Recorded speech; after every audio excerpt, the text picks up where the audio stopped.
You're listening to Southern Fried Sports with Travis Reier on Tide 100.9 in Tuscaloosa. TUG HD2 Northport and W265CG Tuscaloosa. Tide 100.9 and streaming on the Tide 100.9 app. A Town Square Media station.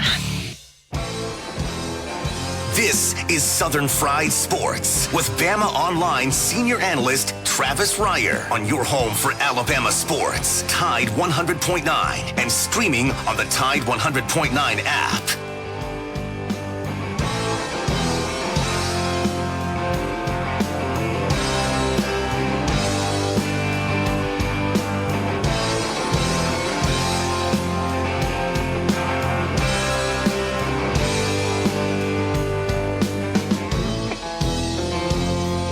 Make it through this year, I think I'm gonna put this bottle down. I guess as time goes on, I'll grow to miss it less than I will now. And I think I'm gonna tell her that I'm gonna go away for a while, till I can get this demon out. It is 11 a.m. on a Friday morning. It is time once again for Southern Fried Sports right here on your home for University of Alabama Athletics, Tide 100.9 FM. Travis Reier, senior analyst for BamaOnline.com, part of the 247sports.com network. We're with you weekday mornings from 11 a.m. until noon. The show, as always, brought to you by Peterbrook Chocolatier out there at 1530 McFarland Boulevard North in the Indian Hills section of Tuscaloosa. Peterbrook, in honor of the SEC Softball Championship that has now reached the semifinal rounds there at the Rhodes House over off Campus Drive, has some SEC, well, some softball, we'll say. We don't want any licensing infringements or anything to come the Chocolate Lady's way, but some softball-themed goodies for you right now at Peterbrook Chocolatier. So you want to get by and check that out. And as I've told you many, many times, one of the real secret weapons for Peterbrook Chocolatier as the temperatures start to crank up, gelato. I think Gelato Wednesdays is about to get underway. In July, I'm told here by my stage engineer. July, you're going to have those, you get that free cup a gelato on Wednesdays at Peterbrook Chocolatier out there in the Indian Hills section of Tuscaloosa. Joined on the program by the executive producer of SFS, Mr. Jacob Harrison. And together we combine to form the 60-minute man of Sports Talk Radio. You ready for a big weekend, Jacob? Or are you going to just be kind of low key this weekend? What do we got planned for Off the Edge? What's going on? Yeah, it's low-key. We'll be on for the Saturday morning showdown tomorrow morning at 8 a.m., but other than that, I'm going to lay low, try to get some video game time and some naps. There you go. Yeah, some downtime for Jacob Harrison. Again, though, busy time over at the Rhodes House for the SEC Softball Championship. Alabama with a nice performance last night in a quarterfinal win over Big Blue. The Kentucky Wildcats, Montana Fouts against her home state school, does it again. 15 strikeouts, ties the SEC tournament record with 15 Ks while allowing just one run. It was really about the stars last night for Alabama softball. You had the co-pitcher of the year. Co-pitcher. Yeah, I said that right. Co-pitcher?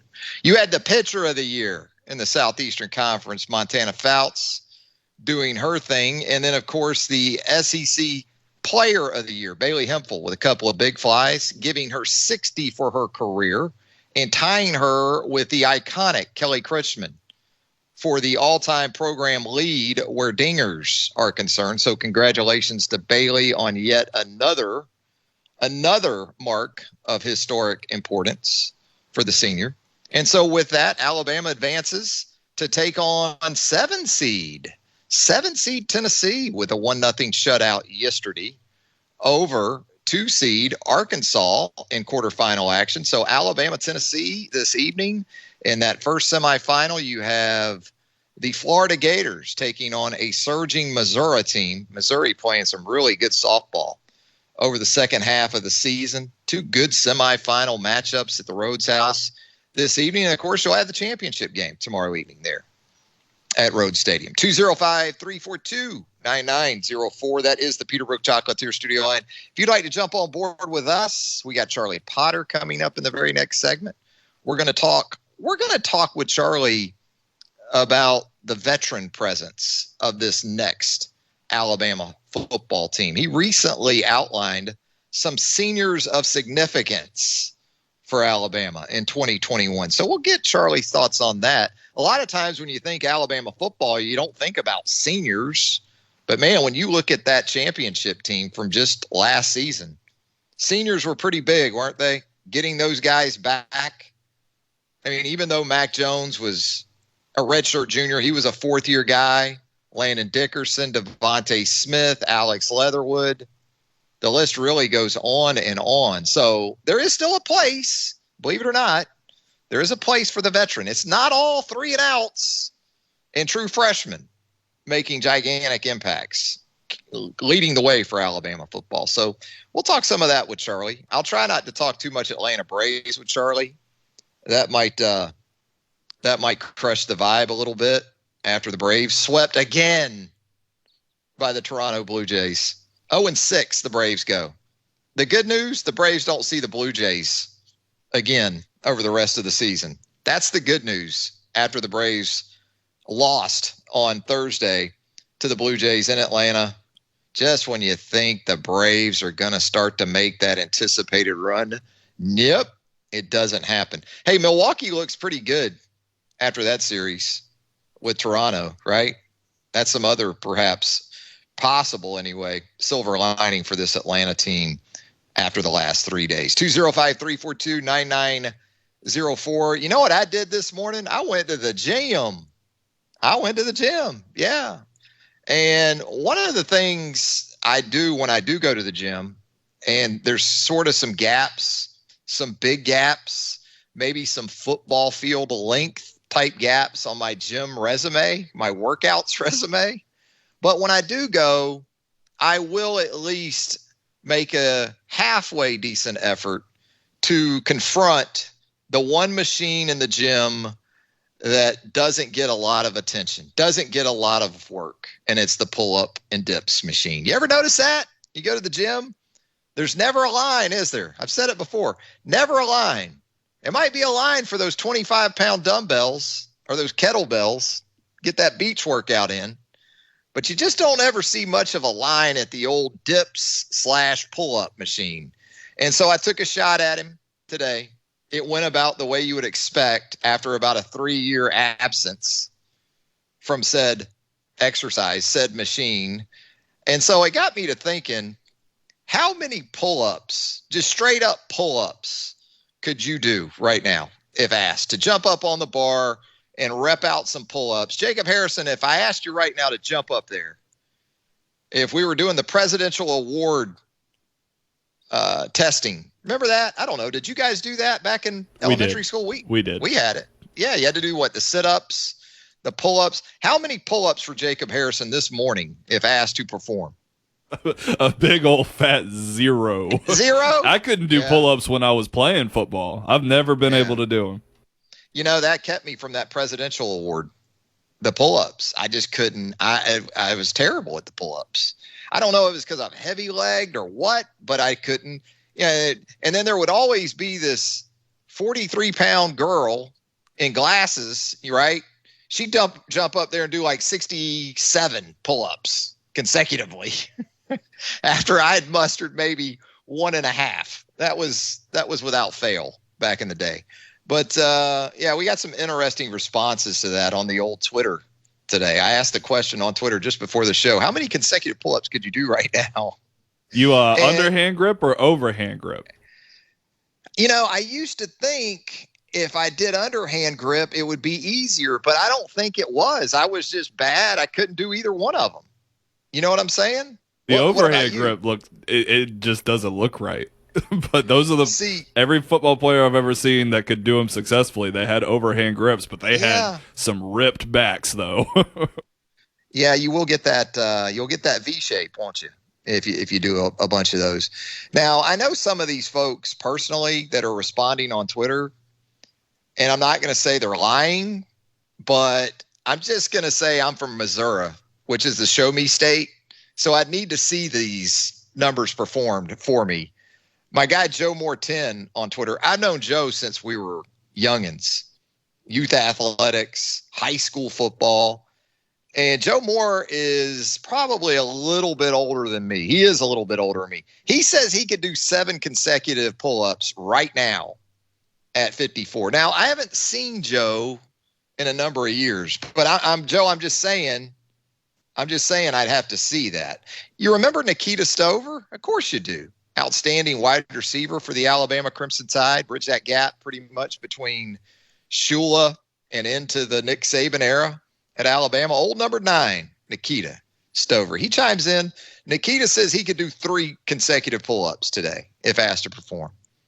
See, I would have thought with Nikita, an old SEC wide receiver, I'm thinking Nikita's still in really good shape. I would think Nikita could match his jersey number. I think Nikita actually went low there a little bit for himself. Coach Dinsmore on the Twitter. Now, if you go by Coach on Twitter, you better be able to do a couple at least. And Coach Dinsmore says he can do 3 consecutive pull-ups.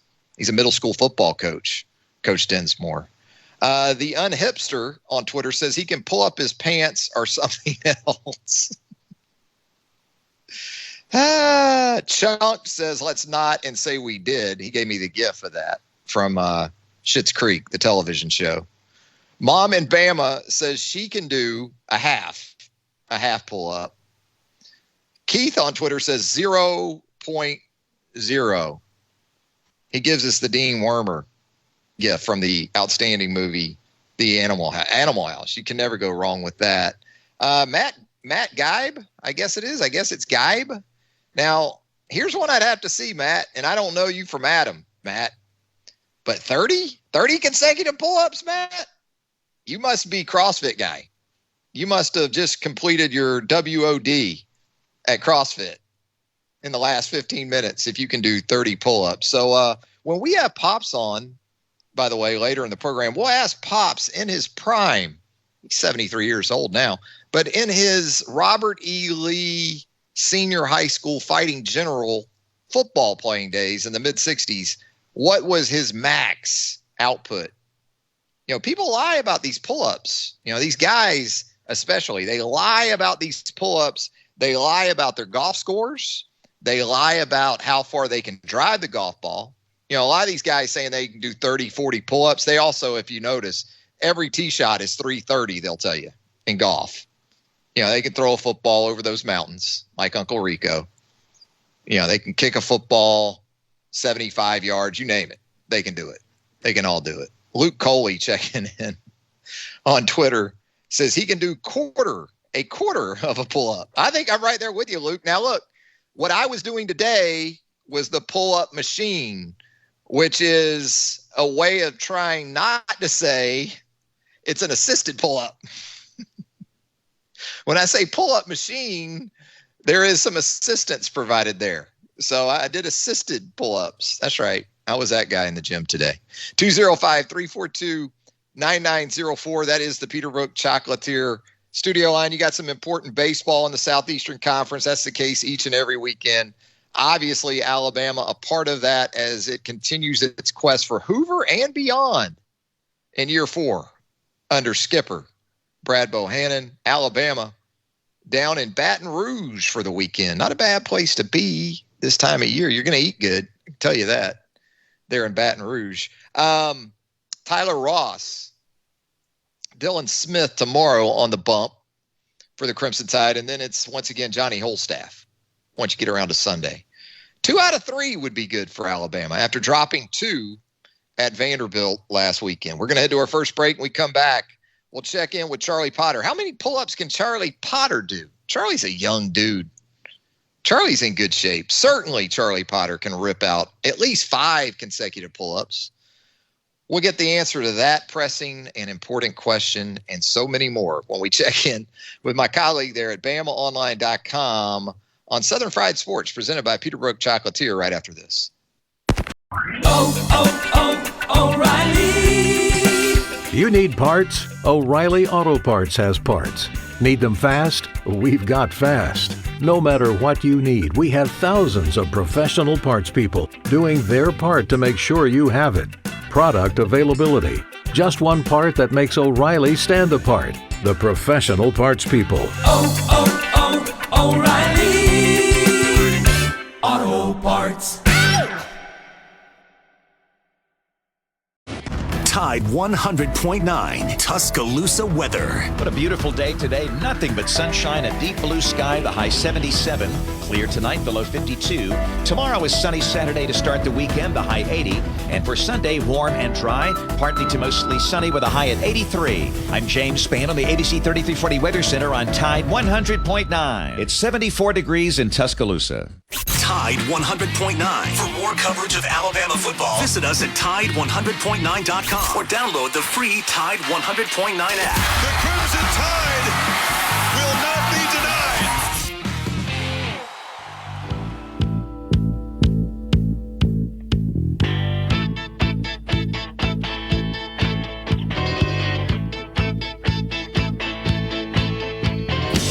I can't seem to face up to the facts.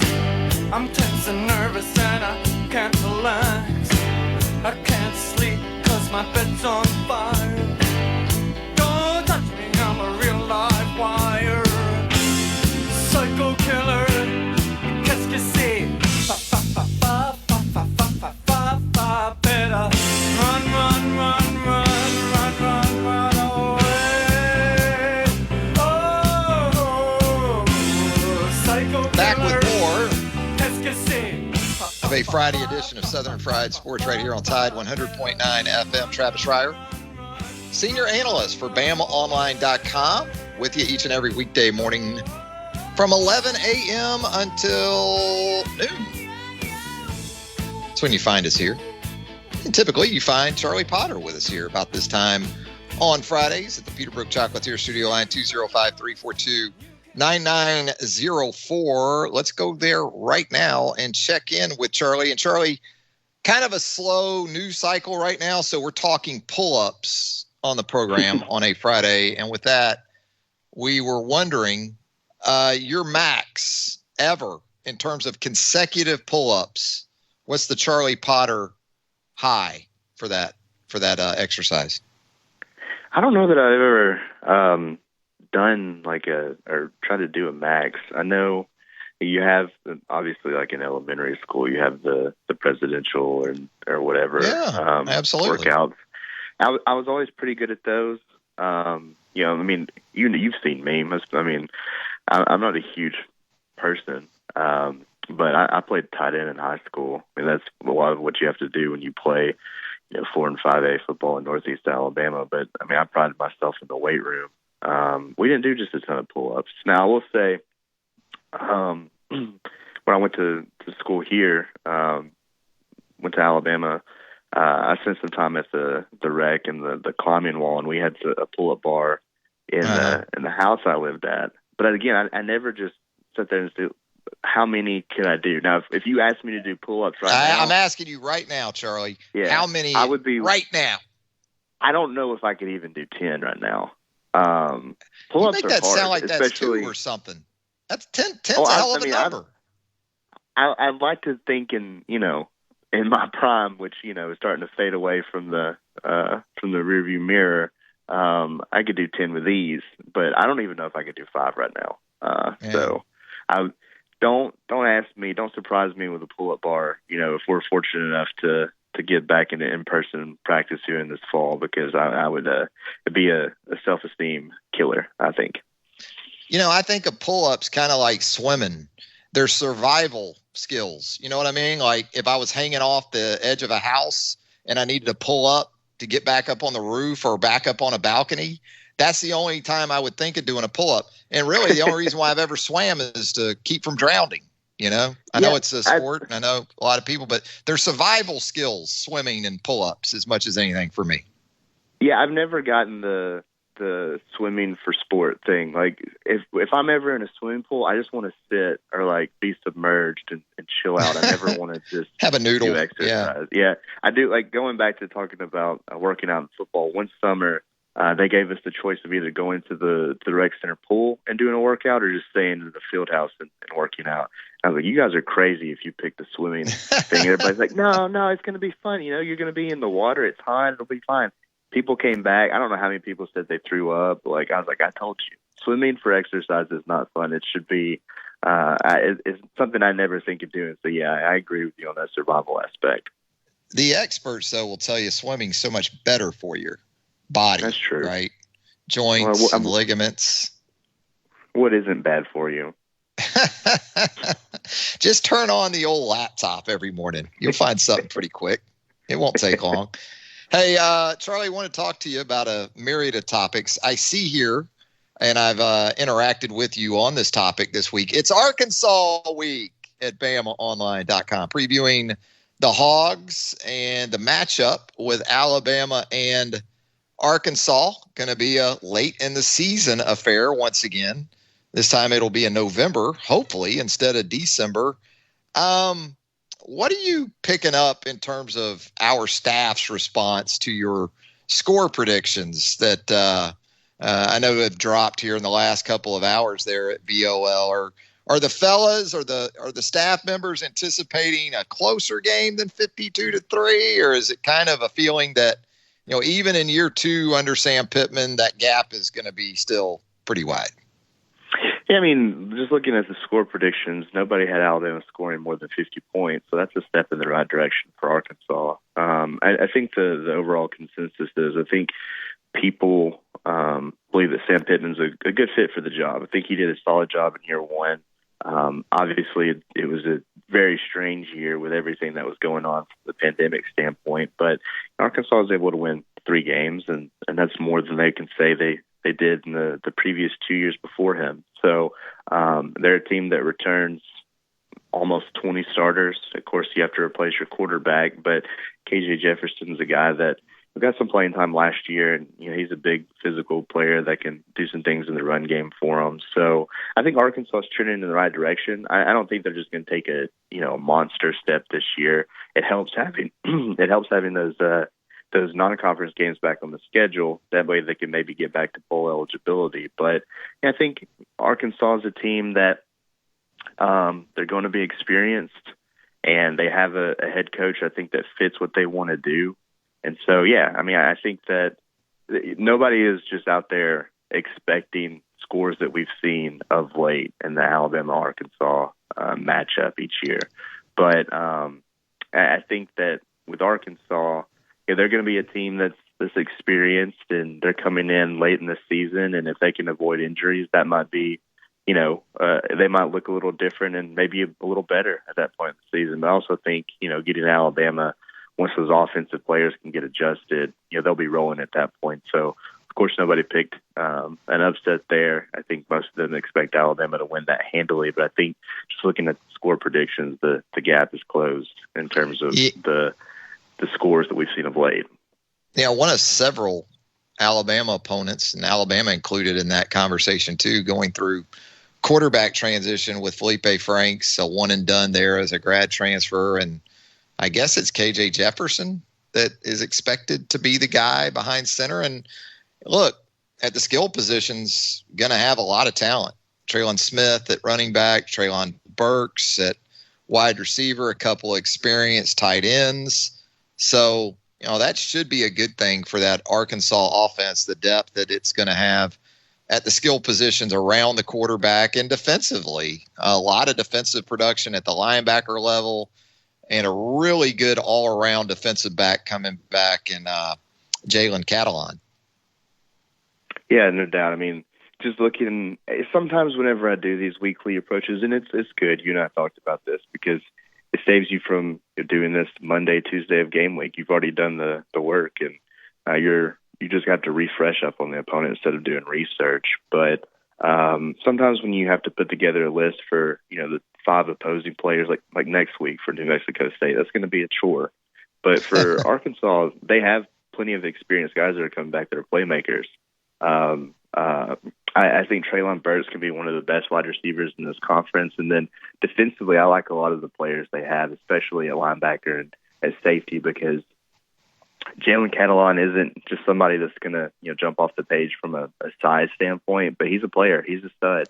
And I think he's a guy that can lead an experienced secondary back there at the inside linebacker position with Grant Morgan and Bumper Poole. Those are two tackling machines. And so it's a team that, again, it only won 3 games last year, but nothing beats experience.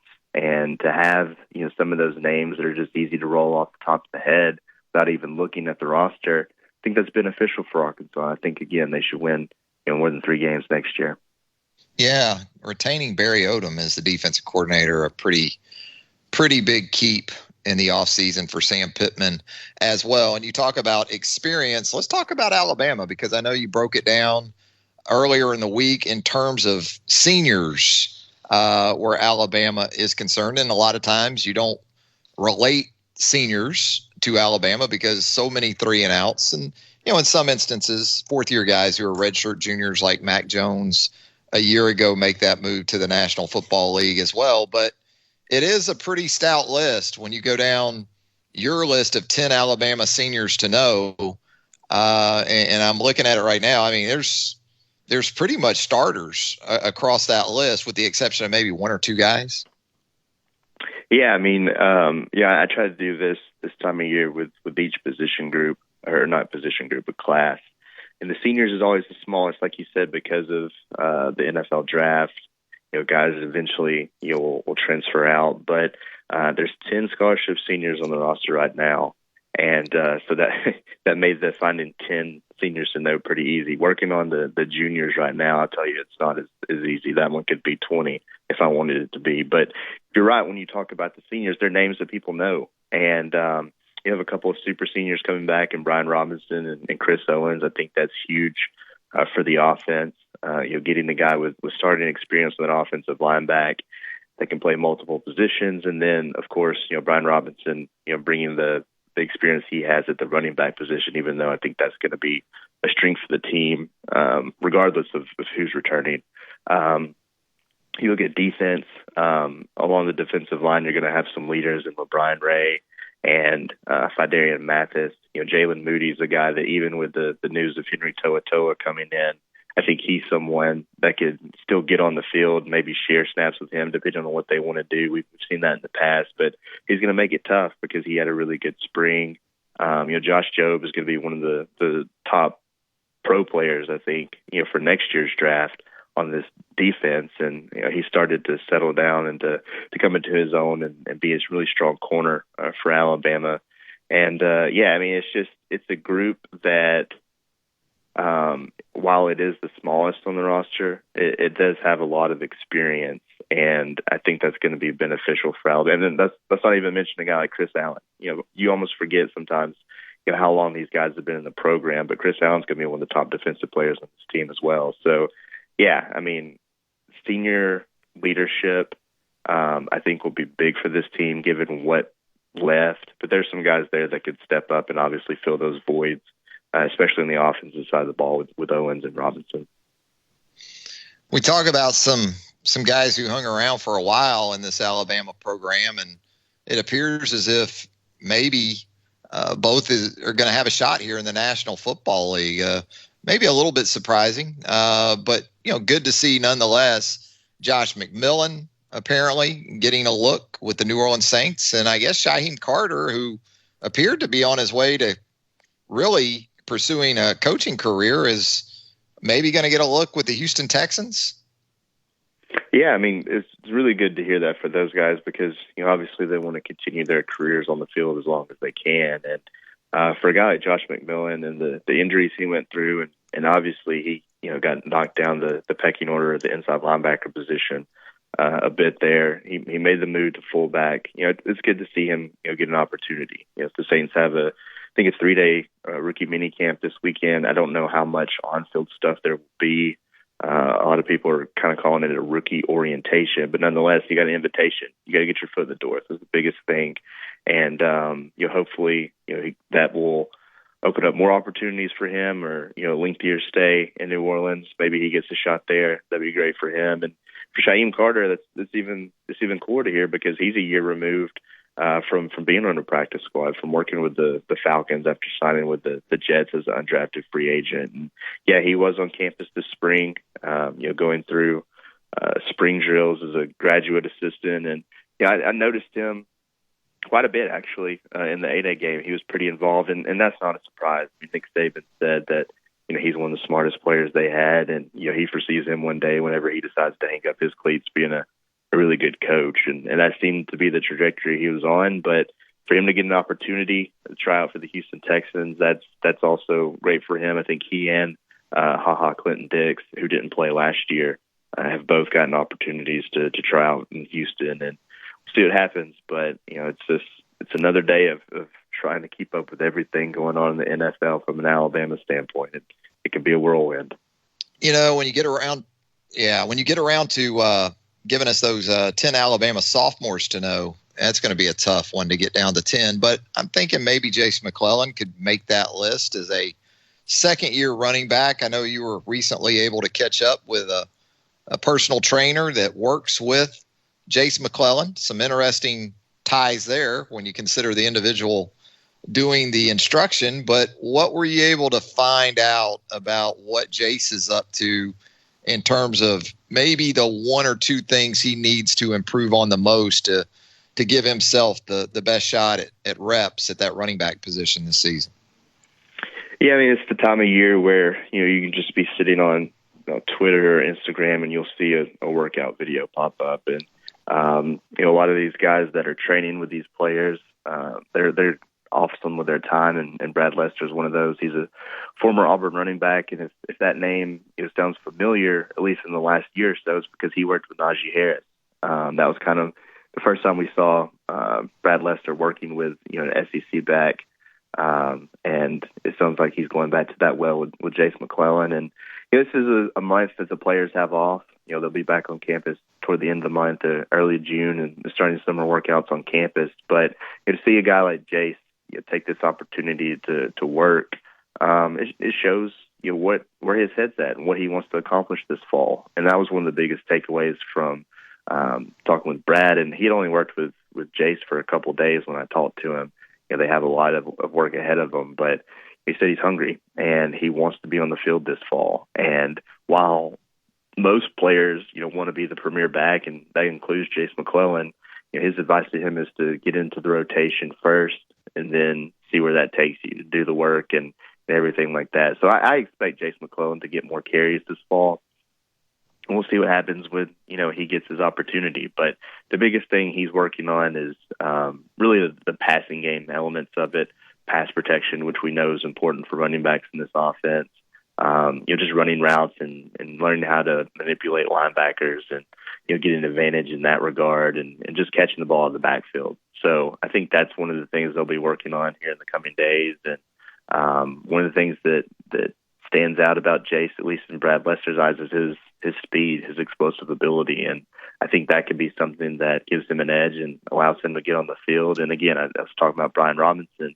I think the running back position is a strength at Alabama, and they have several options to choose from. But yeah, I mean, once I get to the sophomores, Jase McClellan's going to be tough to leave out because he's a guy that was doing good things in spring. He played well in the 8A game. There at BamaOnline.com as well. Have a great weekend, man. All right, man. I'm going to go try to see where I can do pull-ups to see how many I can do. I'll report back. Well, we'll appreciate that, and we need that information in the next 24 minutes before we go off the air. It's urgent. I don't know about that, but I'll get it to you. Hey, you know what? Doing pull-ups beats watching the Braves play the Blue Jays these days. I will say that. So, that is true. I guess that's one way of looking at it. Oof, the Braves and the Blue Jays. Hopefully, if I did some pull-ups, I wouldn't get injured because that also seems to be a trend. Yeah, you might need that Max Soroka exploratory surgery after doing some pull-ups. Explore to see if you could find my bicep right now. That's my issue right now. All right, Charlie, take care, man. All right, man. Thanks for having me. There he goes. Charlie Potter, BamaOnline.com. Back with more of a Friday edition of Southern Fried Sports right here on Tide 100.9 FM. Looks like one of those Alabama first-rounders has gotten paid on a payday Friday. We'll talk about that and a whole lot more when the show returns right after this. You're listening to Southern Fried Sports with BamaOnline.com senior analyst Travis Reier on your home for Alabama sports. Tide 100.9 and streaming on the Tide 100.9 app.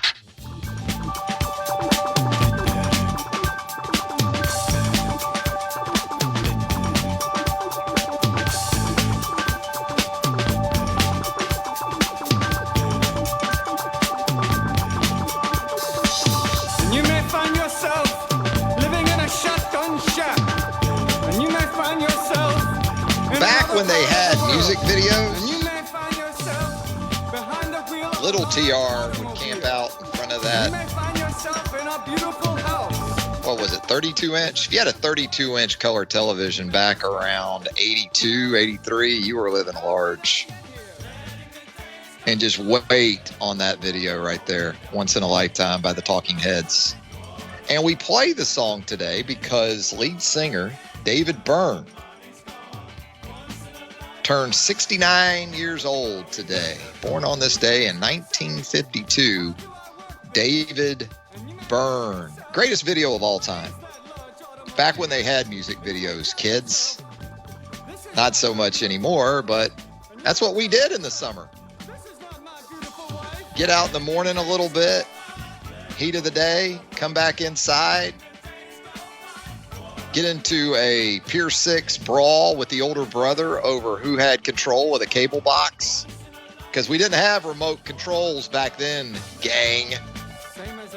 We had that box with the cord that was attached to the box that was connected to the TV that was hooked up to a satellite somewhere. We got into some good brawls over that cable box back in the early to mid 80s. Yes, we did. Southern Fried Sports on a Friday, presented by Peterbrook Chocolates here. Thanks again to Charlie Potter for joining us on the program. Yeah, we teased it a little bit going to the break, but it's payday. It's a payday Friday for Jalen Waddle, according to Joe Shad. Remember Joe Shad? College football insider at one point for ESPN. Joe now does an outstanding job on the Dolphins beat for the Palm Beach Post. Joe Shad says Jalen Waddle has signed with the Dolphins for 4 years, 4-year deal, $27 million over the course of the deal. What matters, we say this every time in these NFL deals, 17.1 in signing bonus, guaranteed money.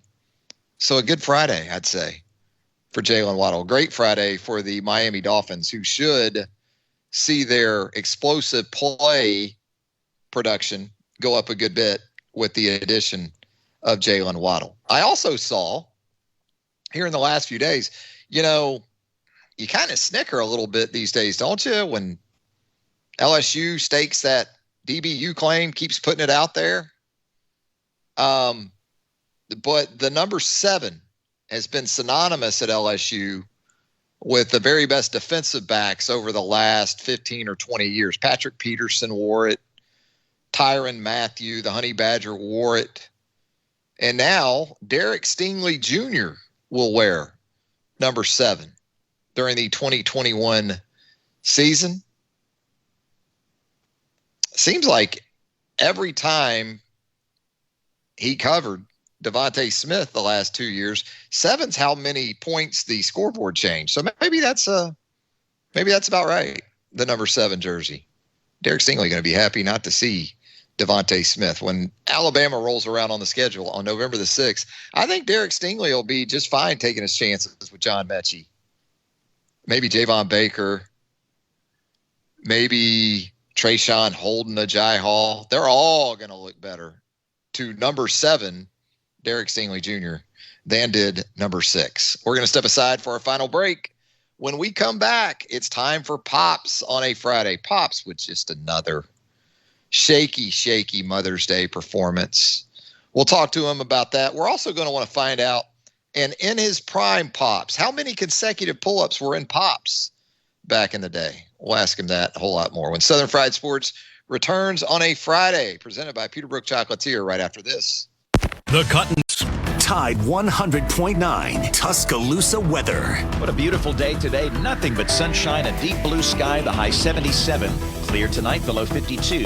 Tomorrow is sunny Saturday to start the weekend, the high 80. And for Sunday, warm and dry, partly to mostly sunny with a high at 83. I'm James Spann on the ABC 3340 Weather Center on Tide 100.9. It's 75 degrees in Tuscaloosa.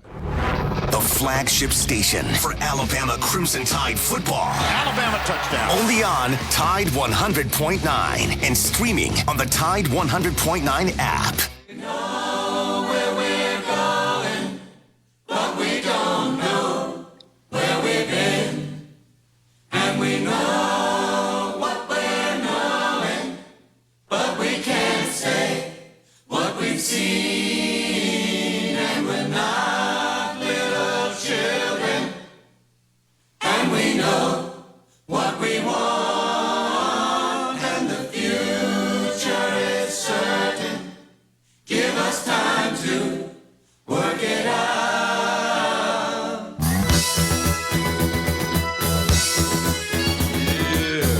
Back with more of a Friday edition of Southern Fried Sports right here on Tide 100.9 FM. Travis Reier, senior analyst for BamaOnline.com with you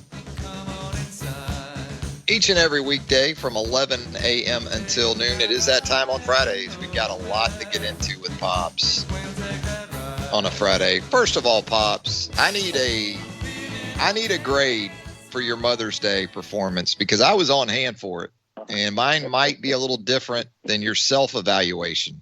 But give us a self grade for how you did on Mother's Day. I thought I did pretty good, actually. I mean, I thought she didn't get mad at me or nothing. I think she's at the point where she's just speechless. Well, maybe she's finally getting used to me, after 45 years.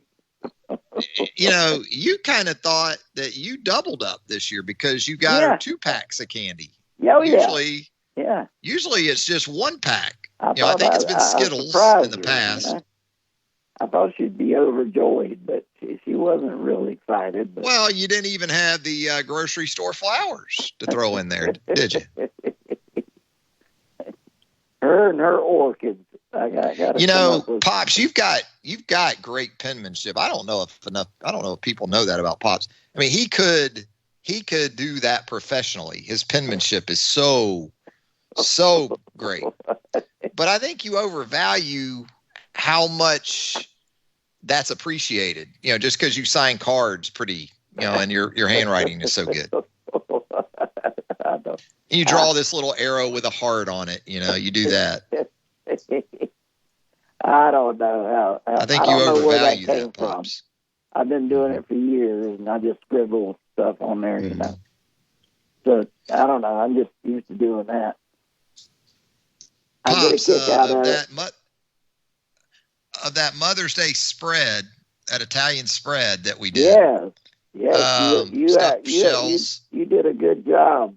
We had the ricotta.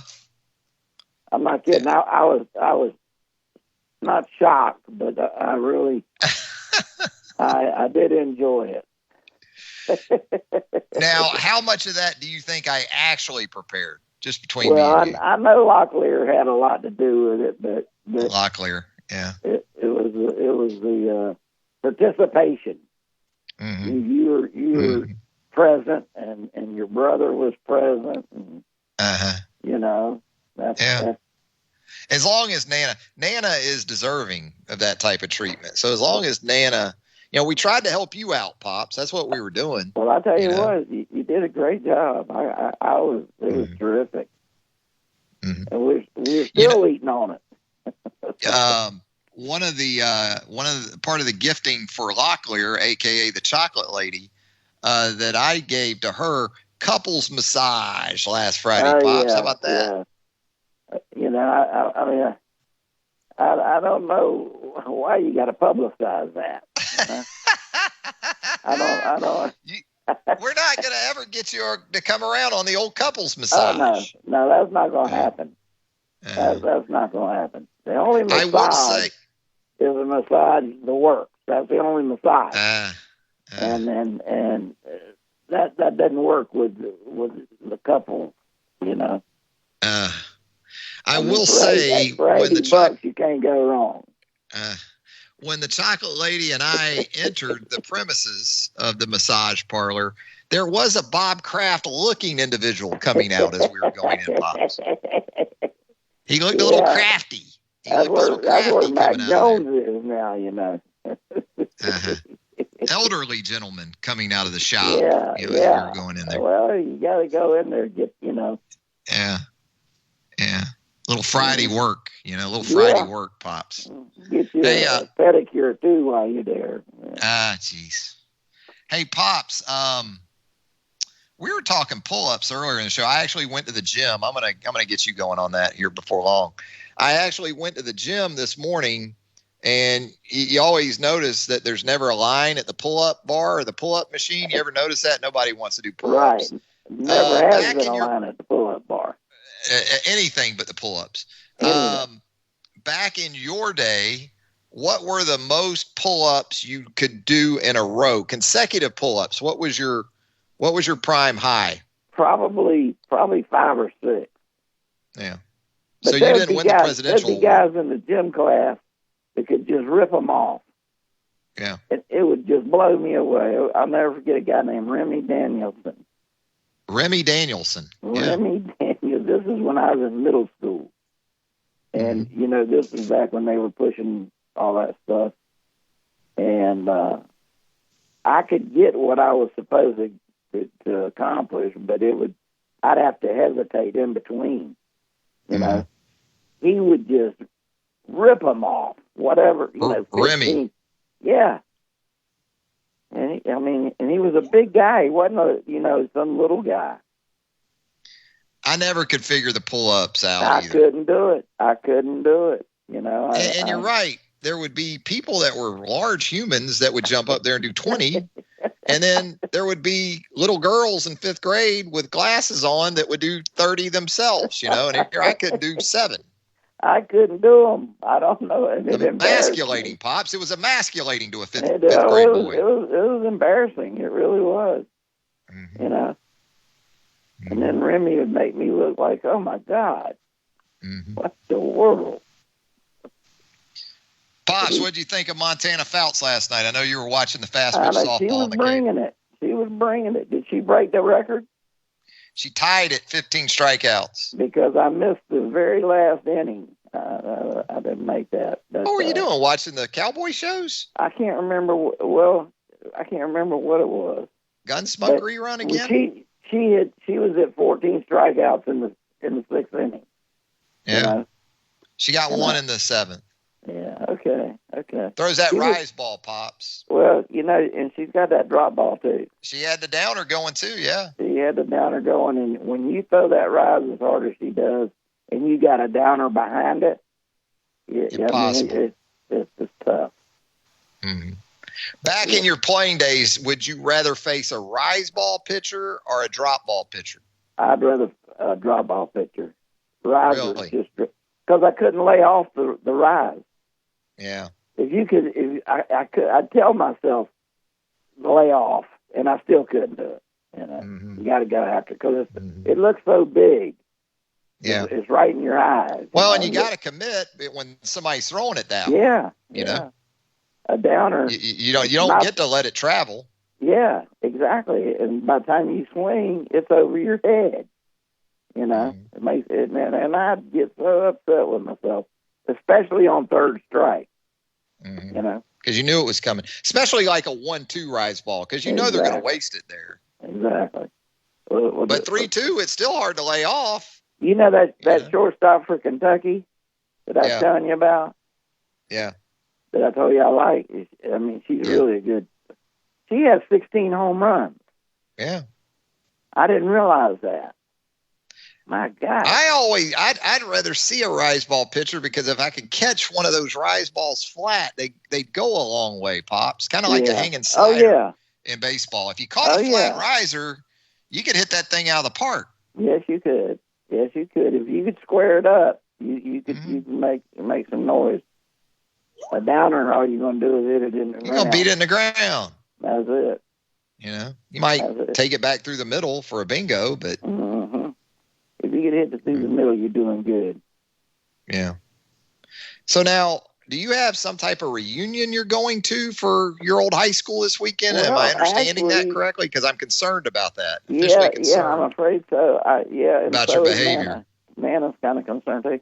We got a thing tonight. There's 10 couples going out to dinner, and guys we went to school with and their wives. And then tomorrow there's a get together at Frankie's house.